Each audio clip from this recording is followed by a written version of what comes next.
Welcome to the Real News Network. I'm Paul Jay in Baltimore. And now joining us to give his views on the presidential debate, the second debate, is Gerald Epstein. Jerry is the co-director of the Political Economy Research Institute, known as PERI, in Amherst, Massachusetts, and he's a professor of economics there. Thanks for joining us, Jerry. Thank you, Paul. So what did you make of the economics presented by the two candidates? Well, there was much less difference presented than one would have hoped, and there was a lot left on the table by both of them.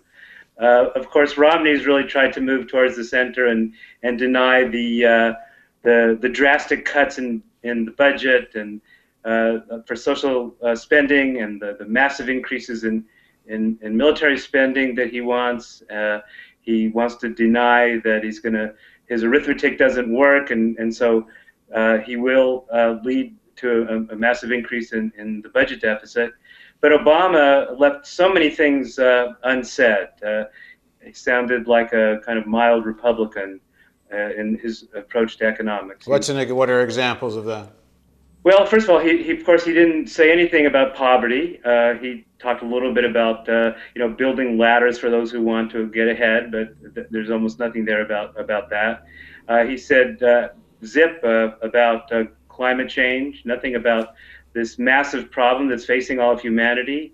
He said he can drill as much oil and get as much gas as the next guy, and said, well, we have to look at all the energy sources, but said virtually nothing. He said nothing about climate change. He said nothing about inequality, the fact that the economy has reached 75-year highs of inequality, and that's a real problem. He does talk in code a bit about that and say we've got to help the middle class, but no direct attack on inequality. He said nothing about financial reform and said nothing about raising wages. So I was not necessarily disappointed in Obama because I didn't expect it, but it just shows how narrow the discussion is. Yeah, it seems remarkable because even within Obama's kind of boundaries of where he's willing to go in terms of philosophically and politically, he could have said more about the causes of the crisis in '08. He has suggested some of that in the past. And this issue of wages and lack of demand, of course, they all ignore this completely. The idea that wages need to go up and for more people to be employed and for the economy to move, it's completely off the table as far as any kind of discussion. That's right. He really doesn't project a vision of what the problem is, short-term or long-term, with the economy, and how promoting wage-led growth is really a solution. Of course, Romney has his own tricks. This cheesy term, trickle-down government, and he said 3 times, governments don't create jobs, etc. But of course, when he talks about the military spending, he's all up in arms about, you cut military spending, that will cut jobs. So he's totally incoherent on these issues as well.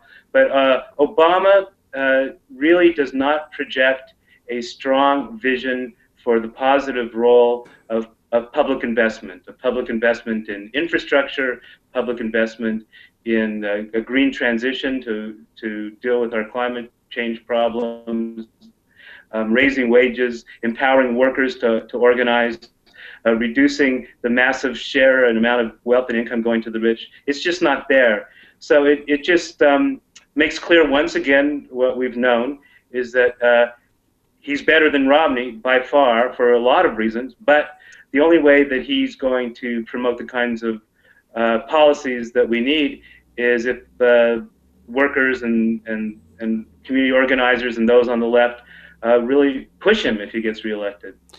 Excuse me. And why do you think he doesn't hit Romney on this regulation question? I mean, it's not, 2008 is not that long ago. The issue of the lack of financial regulation, even though, my opinion is that's only a piece of why there was the meltdown in '08, but certainly it's a significant piece. He didn't hit him on it at all. And Romney essentially wants to get rid of Dodd-Frank and deregulate. Yeah, once again, Obama's playing the same card he played all along, it seems to me, which is he still wants to win back Wall Street.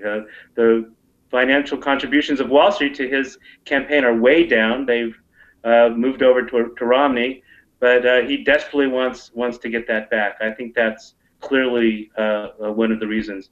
The other thing about the discussion that was totally disingenuous was on both sides was all this, especially on Romney's side, was the China bashing. You know darn well that if he were to get elected, Romney wouldn't say squat about China, and Obama has been very weak on trade issues as well. Well, what did you make of that Not last? that China bashing is a good idea, but there are some real issues with trade issues with China and some other countries. And Obama said, well, we need to have these trade agreements, but of course, most of the trade agreements are job destroying trade agreements rather than job enhancing ones. And what did you make of this Romney comment? I assume he may have said this before in the campaign, but I have to confess I'm not following every word he says, because it's the first time I heard it. But that he would declare China a currency manipulator on day one, put tariffs on their products if they don't change. In other words, he would declare a trade war with China. I mean, does he mean a word of this? No, it just shows how that he's really desperate. He knows this is a big issue in Ohio and Iowa and some other places. But there's no way that he would declare China a trade exchange rate manipulator, because that would declare trade war with China, which is not anything that multinational capital wants. They want to be able to set up shop in China, export to the United States, and that calls for a moderate or even a low exchange rate.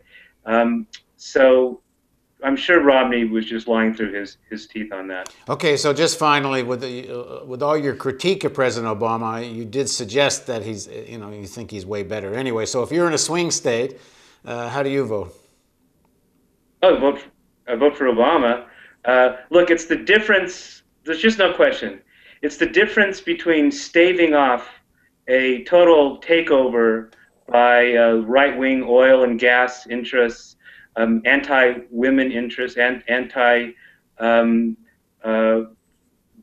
interests. They'll destroy the Supreme Court even more than it's messed up now.